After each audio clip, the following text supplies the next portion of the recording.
Nakikipag-usap kami doon sa mga kalahi namin o kamag-anak na sabi ko, hindi na alam mo ba yung epekto ng apeko o yung batas? Ay, sagot nila sa akin ay trabaho lang. Ngayon, paano nilang masasabing trabaho lang kung dumalo sa hearing sa Senado, mismong kasama sila? Di kayang-kaya nilang ibenta ang sarili naming lupaing ninuno. Sa totoo lang, ang pag-aari ng komunidad ay hindi pwedeng ariin ng isang katutubo.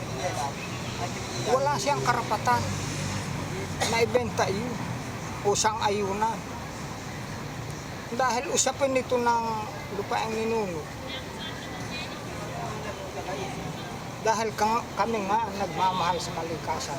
Ngayon, kung ginagamit nila ang ipralo, ang batas o ang karapatan ng katutubo, ay mali doon sa ginagawa nila. Nagmamahal sila sa kalikasan. Pero dahil sa salapi,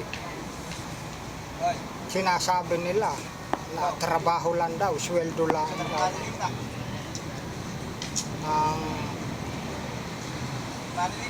Ang